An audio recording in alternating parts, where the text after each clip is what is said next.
You've got questions, we've got answers. Welcome to the Therapist Question Box, where trauma-trained therapists tackle real questions from real people. I'm your host, Lindsay Schiss, bringing you grounded insights you can actually use, brought to you by Therapy Utah.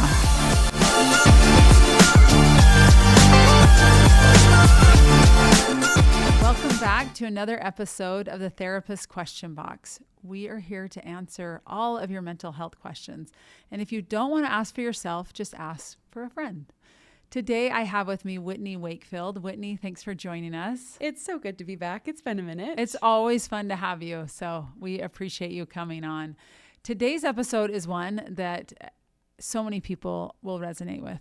It's about worrying what other people think. And it's incredibly common, but something that I don't think we talk about very honestly sometimes. So let's talk about the listener question, and then we'll jump right in. Here's the question. I feel like I'm constantly worrying about what other people think of me. It's exhausting. And how do I stop? Yeah, that would be exhausting because your brain is constantly probably replaying all the situations, all the experiences, trying to find all these flaws in yourself and how people could perceive you, because we all want to connect with others.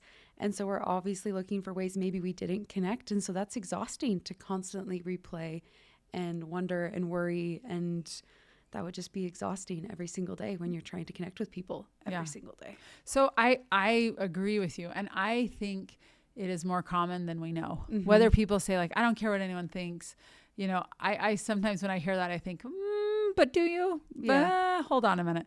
Why do you think we as humans, why are we so sensitive to caring what other people think about us? Yeah, I think it ties back to honestly our ancestry and our history, because we always were in tribes. We were always part of a group, and being part of a group was how we survived and how we worked together for each other and for our families. And so we've always been in tribes, and we've always been connecting to people.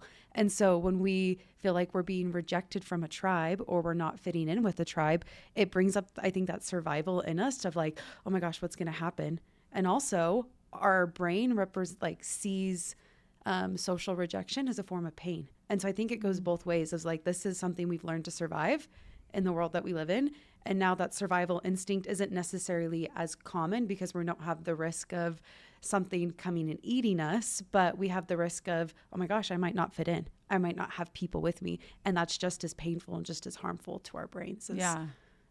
So one thing you said was it's painful. The other piece I would say is it feels threatening. Yes. If we were going, I mean, again, our species have survived because we have been in tribes and we've been connected to others. So it actually feels like a threat. 100%. Right? Like, if I'm not connected with someone, if they are thinking something's wrong with me, they won't connect with me. Therefore, it feels threatening. I mean, when you think of it that way, it feels a lot more real than just, oh my gosh, we're like so vain and it's weird that we are worried about what other people think. It's actually like a survival mechanism. Yeah. And people are designed to connect.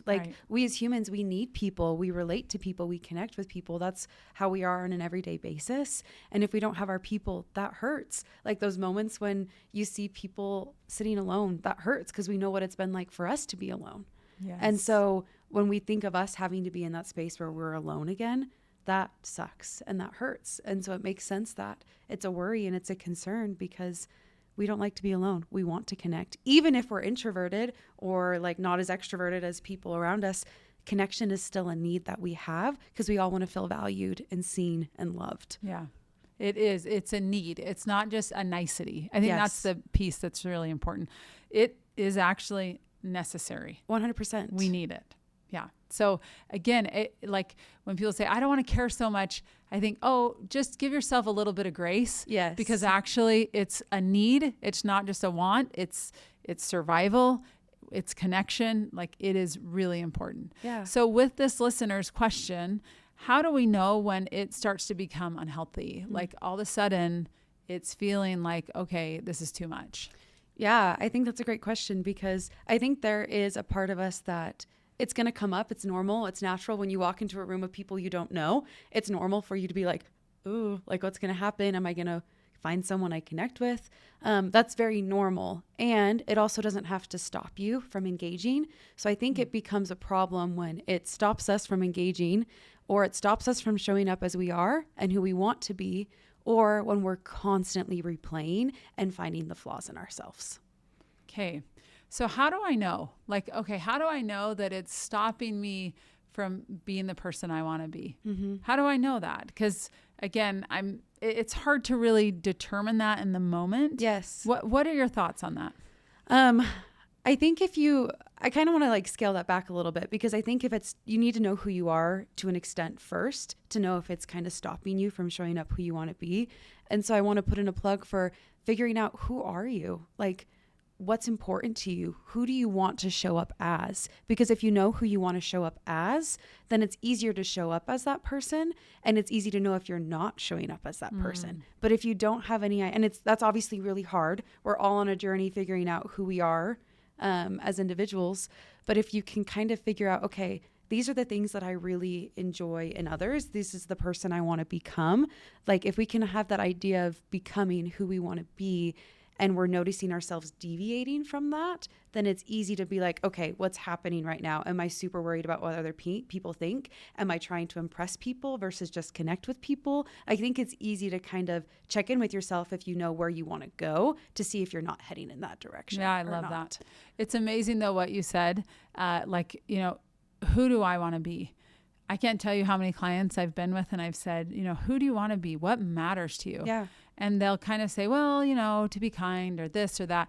And I'll say, no, not what you've been told. Yes. Not what your parents told you or society has told you, religion has told you. What matters to you? Mm-hmm. And it actually takes some time to really get clear on what people's values are. Yeah. And it doesn't matter if they're 9 or 90. Yes. Doing that values work is really important to really get clear. Okay, this is who I am and this is who I want to be. And I show up that way regardless. And yes. I think when we live that way, we feel differently. Oh, for sure. I think your confidence will increase if you know who you are and you're able to show up in that way. Because I have certain values and principles that I live my life by, and they're super important to me. And I've added some and seen how some of these other things are super important to me, and I can tweak them in with my values and things like that. But I know when I'm having a hard time and I'm showing up to a social event, I'm like, hey, but how do I want to show up today? Even though this hard thing is going on in my life, how do I want to show up? And I even had a friend last night be like, is that a mask that you feel like you're putting on when you're showing up in that way? And that's not congruent to the emotional experience that you're having. And I'm like, well, it's not a mask, because yes, I'm feeling that way. And I also know who I want to be. And who I want to be isn't determined by my emotional state. And my emotional state is going to differ, and it's going to be different. But I'm being genuine and real to me because I know who I am. Yes. And I know who I want to be. And I think that's the difference. I think a mask is when you don't know who you are and you're trying to fit in and trying to impress people versus... And you're putting all the masks on. Yes. Okay, this is what you want, and I'll put this mask on or this mask on, versus no, this is who I am. Yeah. Right. In fact, I was thinking of a couple that I work with he has said, I can't be the husband I want to be because of her behavior. And I thought, isn't that interesting that he's saying her behavior inhibits me from being who I am? And I've just said, oh, no. You show up as the husband you want to be because that's who you are. Yeah. Right. Period. And yeah, her behavior could help that. For sure. Make it harder. We're not trying to pretend that doesn't exist, but you've got to get clear. What kind of husband do you want to be? How do you want to show up in the world? And when we're clear about that, then we can say, oh no, this is who I am. Yeah. Yeah. So I love that reminder of going back to values, right? Doing some values work. And if our listeners are wondering, I know that Brene Brown has some amazing values work. And you can just type it in Google and really get clear. They will list your values and to start really just highlighting, okay, this is what matters to me. Yeah. Right? Do you have any other thoughts on values work that's been helpful for your clients? Yeah, I think just really trying to connect to you and when you look at your list, be like, okay, is this one me, or is this something that I feel like has been imposed on me?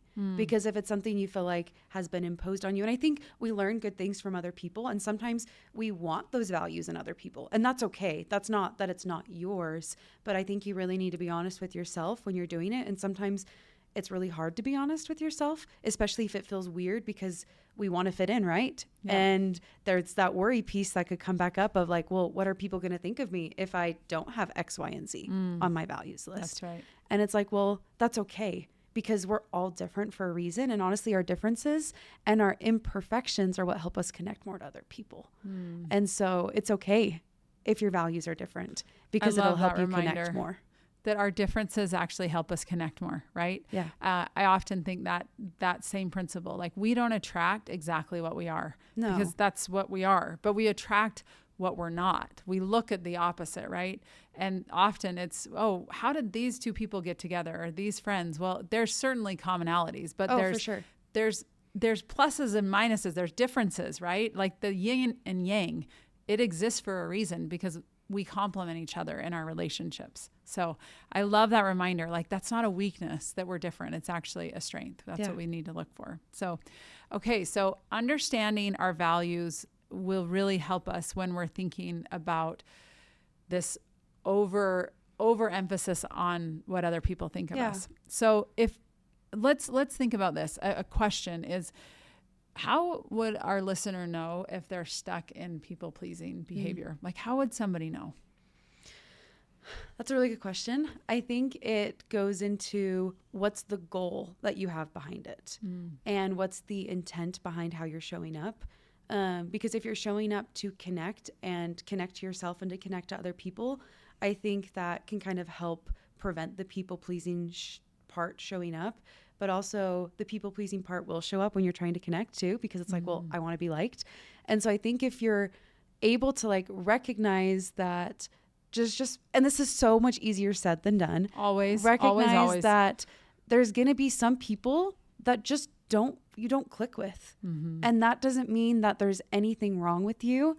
It just means that you're human, and that there's some people you connect more deeply with than others. But that doesn't mean that those people you don't have the strongest connection with at first, you're not going to be able to build some connection there. And so I think it's letting yourself have the connections be as they are. And for whatever reason, maybe they're having a bad day, or maybe you're having a rough day, but that doesn't mean that there's an incongruency or an impossibility for connection. But you're allowing yourself to be you and to hold on to your values, and then choose where you want to go. So I think if your values are the ones that are kind of leading that direction, and leading towards connection, then it's going to keep you from that people-pleasing part showing up. And I think the shame piece is what brings up that people-pleasing part. Oh, we're going to talk about that. I want to talk about that shame piece. You know, but before we do, as you were talking, I thought about that. Like, you know, you're not going to be everybody's best friend. No. You're not going to just be like, oh my gosh, this relationship is awesome and solid. And sometimes we have to be okay that things aren't with a relationship like we hope they are. Sometimes we have to go, you know what? I may not be somebody's favorite. And can we be okay with that? Yeah. That's actually hard to do. It is so hard. Because like we said, we're designed to connect. That's right. And if we don't feel like we're connecting, we're going to naturally have that experience of, oh my gosh, what's going on? I'm going to feel some pain and some discomfort because that feels off. That doesn't feel right. But even in those moments of like maybe not as strong of connection, I think if you're trying to not focus on you, but focus on the person in front of you, it makes it a little bit easier to not go into like, what am I doing wrong? Or like and it just makes it easier to just focus on the person you're with and enjoy that time and that space with them, versus trying to put on a show or trying to wear a mask and trying to please them, or trying to have them or show up in the person that you think that they want to see. Because oftentimes people appreciate the genuine realness of someone even struggling more than just the mask of someone that they want to see. And here's the truth. Even if they don't appreciate it, guess what? We're standing in our integrity when we 100%. Show up that way. Like, no, this is who I am. And you know what? If you don't like it, like, can I be okay with that? Yes. Can I be okay to say this relationship may not be as close as I would like, or as connected as I would Yeah. like. You know, I've heard the analogy, like, you know, not everybody loves peach pie. And is it okay to not love peach Yeah. pie? Of course it is. It's that same thing. Like, is it okay to not be everybody's favorite? Yeah. The truth is it is, right? For sure. And honoring that, even in relationships where maybe it's family relationships, right? And saying, you know what? I may not be your favorite, and can I be okay with that? Yeah. It's hard. And yet that's the truth, because the truth is we're not going to be everybody's favorite, and we're not going to deeply connect with everybody, or even sometimes connect on a surface level. It might be difficult, but again, the recognition, it's normal to feel that way, but it's okay that we're not peach pie to everyone. It's okay, right? For sure. So when you talked about shame, you said shame has, some shame comes up when this happens. So what role does shame play in all of this? I think shame comes in a lot more in our lives than we realize. It comes in like the should word, like, oh, I should have done this, I should have done that. And then our brain attaches onto it because we find meaning in what we could have done better. And like we kind of pull it in on ourselves.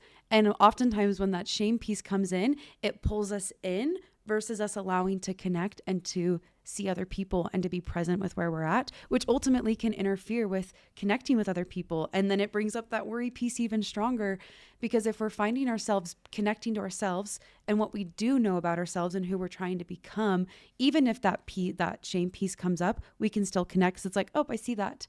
It's coming up right now. I'm a little worried about this, but it doesn't have to interfere because we know the ultimate goal is to connect and to like look towards the other person versus, because shame is an inward pulling thing. It blocks every other emotion. It blocks the happiness. It blocks the worry. It blocks the joy. It blocks the goofiness. It blocks all those things, like even the sadness and So wild. all the things that can provide connection.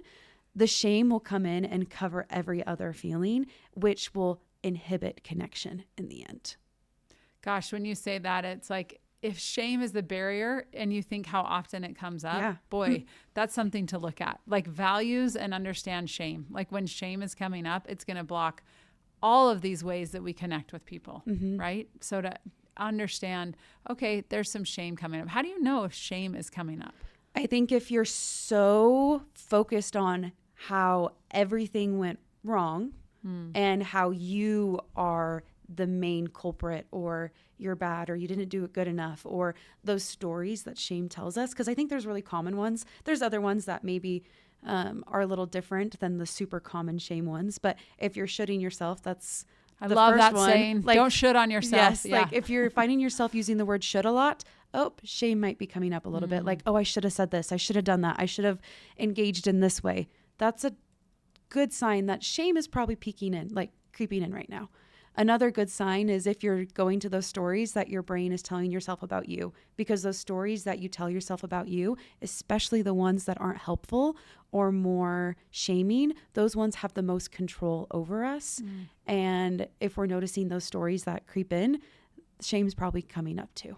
And so those are my two signs of like, and if you're not able to feel any other emotion besides that, like, super big self-critical, that really loud inner voice creeping up that's like really mean and really angry or really bitter or really loud, those are the signs that I think shame would be creeping in. I love that. Those are really helpful. That really critical voice, stories in our head. Oh, I must have done this, or she's thinking this, or whatever. And then shoulding on yourself, right? Be careful when we're hearing the shoulds. There's something that's coming up, right? Good. So when we think about understanding, gosh, why it's so hard when we're worried about other people, how do we separate our worth from other people's approval? That's a really, really good question, Lindsay. And I think that's a journey for all of us to figure out through our whole lives. And I don't think it's something that we can answer just in a snap of just with the snap of my fingers on this podcast, because there's probably something contributing to that big, deep concern in all of us, whether that's an experience we had when we were younger or an experience we've recently had. And if that's there, go talk to someone, come find a therapist and like figure out what it is that's kind of inhibiting your ability to connect. I'd love to work with you on that. And if it's not necessarily something you can figure out on your own. That's why we're here, right? That's why we're here as therapists, to help people figure out why is this so hard for me to connect and so hard for me to not stop worrying about what people think about me. Because even though it's really normal, we all do it, there is a point, like we talked about earlier, where it's not normal anymore, where it's all we can think about. It's all consuming. We don't have the ability to give ourselves grace anymore. But it's a lifelong journey. It's been something I've been learning since I was a little girl, like how to not worry so much about what people think. Like, I remember I was sitting in the car with my mom one day, driving a friend home, and we dropped her off. And I love music. And so in the car, I was just listening to music, singing. And my mom, when we dropped her off, was like, "Hey, Whitney, like, when we have friends over, we probably should talk to our friends in the car." And I got not sing, and not that it's bad to sing, because like there's moments when you're with your friends and you're singing, but probably engage with that but friend. Like engage with the person you're with, right? And if you're both doing it together, great. But it was just kind of more one-on-one. And I remember feeling so bad, and my shame kicked in because I didn't want to hurt that friend because I cared about her. And I was little. I was probably in like first or second grade. But like my mom was like, "It's okay. Like, you didn't know." Like, my mom had to teach me too. And so this is something my mom has taught me since I was little, and her mom taught her. But when you're with someone, something that can make it easier to not get so caught up in the what I'm doing wrong is to kind of prep before you go out. And so that way you feel more confident in who you are, because you're not just out there trying to figure it out as you go. And so my mom was like, "Let's think of some questions that you could ask people, right? What are some things that you could ask your friends when you're with them?" And we just kind of came up with a list. And I always have a list of questions on hand that I can ask people. And it's changed as I've gotten older, because I'm in a different stage of life and different questions for different people. And I'm starting, like, I try to not ask so much of the surface level questions. So I have specific questions that are more like engaging in conversation, because I think it's important to have a real connection. There's totally a place for surface conversation because it's built trust. I'm not saying anything about that. But anyway, so I leave with a bunch of questions. And then the next step after you leave with those questions is to remember the things people say and then follow up on them later. And I think that helped me know how to not be so worried about me when I show up to things, because my focus is always on the other person. And my mom helped me recognize, like, it's okay. It's normal to feel that way, right? It's normal to feel bad, because we want to connect. And it also doesn't have to shift into the shame, because we're always learning. And so if you have a learning moment with someone where you said something that didn't land well, you can always repair and make it better. But you don't have to beat yourself up and feel like I'm not enough because I didn't do X, Y, and Z perfectly, because we're never going to. And human connection isn't about perfection. It's about leaning into the imperfection and trusting yourself that what you didn't know then, you're going to learn next time and act on it differently. Because we can't judge ourselves based off of the person we were 24 hours ago with what we knew then, based on all the outcome changes that have come up since that 24 hours ago. Yeah. And so that really helps. I love that reminder of, like, actually the imperfections are what keep us connected. Yes. It's not, I've got to just button it up and have everything just perfect. I will say the most connecting times in my life have been when people have been honest and real, and there's vulnerability shared. And it's not pretty and buttoned up often, but it's real and it's heart. It's not just, I'm just saying the right thing to say the right thing. You walk away from those conversations and go, okay, whatever, So I love that. In fact, I think that's where real connection lies, is when, gosh, I see your heart. Yeah. I see what's going on inside of you. And it does something to my heart. And it makes me feel less alone. And it makes me feel like, gosh, she cares and trusts me enough to share her heart with me. Then maybe I'm safe to do the same, right? It gives permission. The other thing I want to say is your mom should teach a lot of people that skill. She really should, because I can't tell you how many people that I know that really understanding the art of asking questions and being curious about somebody else. Oh my word. I tell my kids that if you want to always have friends, get really good at asking questions. People will talk about themselves all day long. If you're good at asking questions and you can be prepared with questions, you will always have something to talk about, because people will talk about themselves. So I love that in first or second grade, your mom taught you that. Like, that is brilliant. She should teach a master class on that. I agree. That's incredible. And that you've done it throughout your life. I mean, that is a testament to her and you. Like, that's incredible. I really think, when we can engage with other people from a place of genuine curiosity and that we want to get to know them, it feels different. It's not just like, oh, we're passing the time. No, this is a person that cares and wants to know. And like you said, before you go out, it's funny. I try to do the same thing, and I'll think, okay, what was my last conversation with that person? Yeah. What's going on in their lives? What did we talk about? And, you know, I'm not perfect at it for sure. It's not like I do it 100% of the time, but I do try. And because I want to be a person that cares about other people. I want to be a person that shows up for other people. And it's interesting as we talk about this topic, it's really more like, you know what? Then it's not about me. This is about you, right? So that concern of self actually changes to, oh, I'm actually concerned about you. Yeah. I want to know more about you. So it's amazing sometimes when we shift that perspective, how actually that gives us what we want. Like, that's connecting in and of itself. For sure. And I was reading an interesting study recently about something called the liking gap.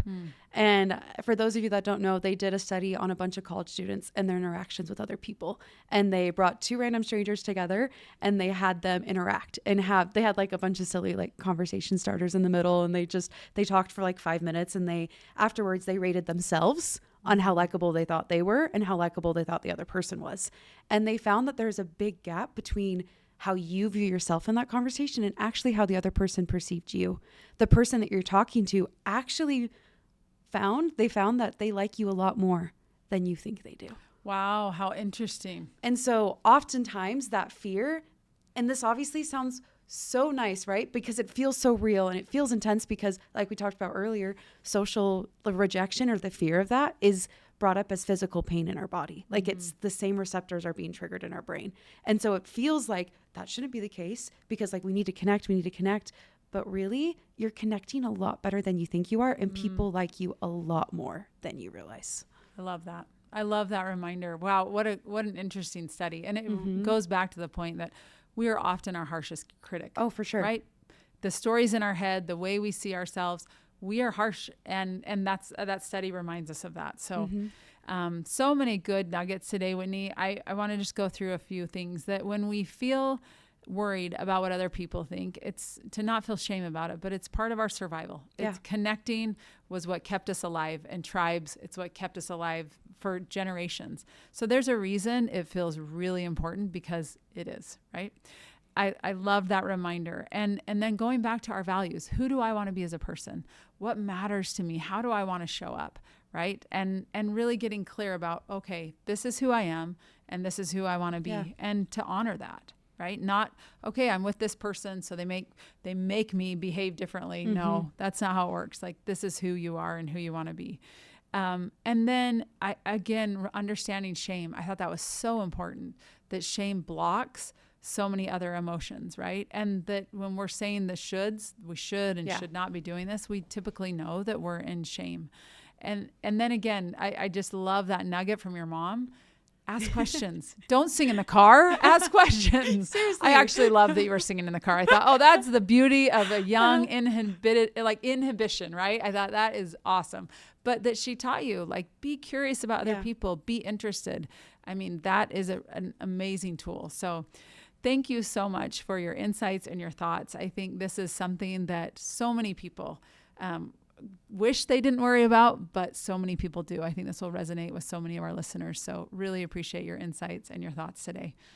And thank you, listeners, for listening today. If you like this and you felt like it was helpful, please like and subscribe and share this with someone you love. And until next time, take care. That's a wrap for today on the Therapist Question Box. I'm Lindsay Schiss. Thanks for listening. And remember, every question you ask is an opportunity to learn and grow.